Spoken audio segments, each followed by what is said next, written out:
Welcome back to another This Week in Mythic Plus, where we talk about all the things that you need to know from this most recent week and stuff that's going to be occurring in the next week. This week, we're going to be having Tyrannical, Incorporeal, and Spiteful be the primary affixes that we're going to be seeing this week. And for Pugs, I expect this to be a pretty challenging week, all things considered. Tyrannical also presents its own challenges depending on the bosses, depending on the dungeon. As we know, Rise and Everbloom get a lot more hard on Tyrannical. Everbloom was hard this most recent week on Fortified, or on Bolstering rather, as I think that pretty much everybody I talked about Everbloom being the absolute worst dungeon. For Incorporeal, I would recommend generally just trying to talent all of your CC and giving an honest effort to be able to CC the Incorporeal mobs. I know this is going to be very hard if you're playing something like a Rogue or a Warrior, but honestly, if you're doing your best, that's about as good as you can do, and it's going to help increase your success rate. I think in general, not a huge fan of Incorporeal. I think that it's very bad for Pugs. While for high-end groups, you kind of never let it go off, and it's a bit more annoying than it is like actually challenging. But I'm not super huge on Incorporeals and Affix, so you're going to actually see, I think, some high-level Tyrannical keys be done this week. But it's because largely in part the fact that high-end groups aren't letting Incorporeals and Spitefuls kill them.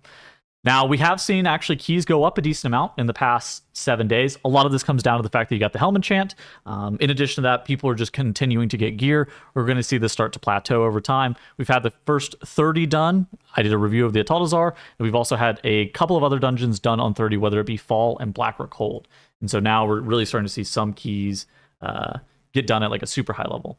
Additionally, we saw, at least on NA, the title go up around 50 points. Again, a lot of that's due to the fact that people are still getting gear, and the fact that the Helm enchant is giving people a little bit more damage, a little bit more survivability in their keys. And so yeah, we saw the title go up about 50 points this week so far.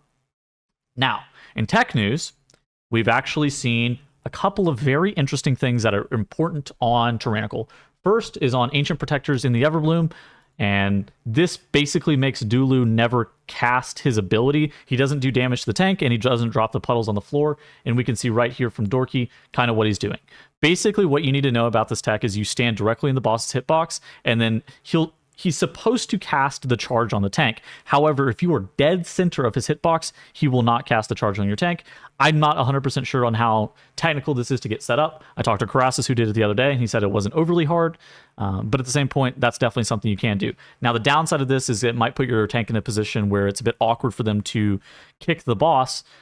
However, if they have a ranged kick, say they're on a Demon Hunter or a Death Knight, or potentially they can throw shields if they're a Prot Paladin. So tanking, or like standing in the middle of both of the bosses, is going to allow you to be able to actually kick these mobs if you are playing tank.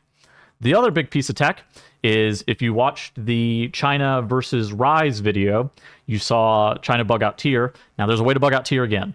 And it again involves his tank frontal.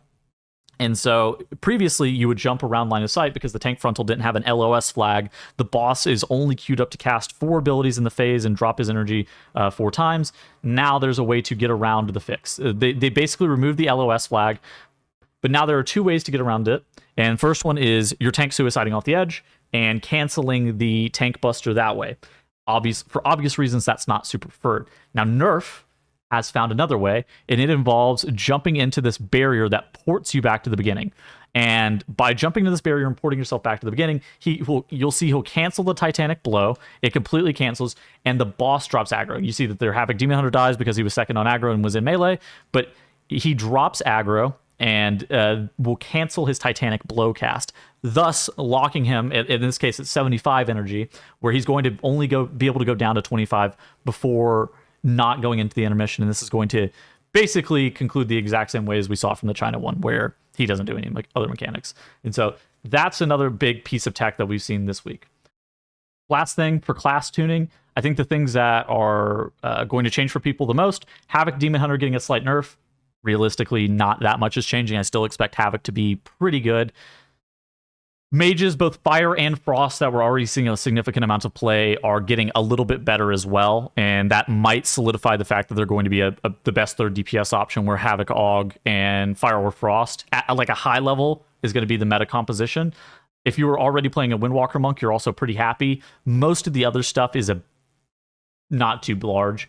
Some of the Warlock changes are maybe pretty good, but it's not going to push them to where they're in the meta. Overall, I think this week is probably okay. I don't necessarily want to rank the dungeons. I think this is going to kind of be similar to any other Tyrannical week, where Everbloom and Rise are going to be probably the hardest keys. Ataldazar, Blackrock Hold, going to be a bit on the easier end. I think that Wakerest Manor also is going to be a bit on the challenging end.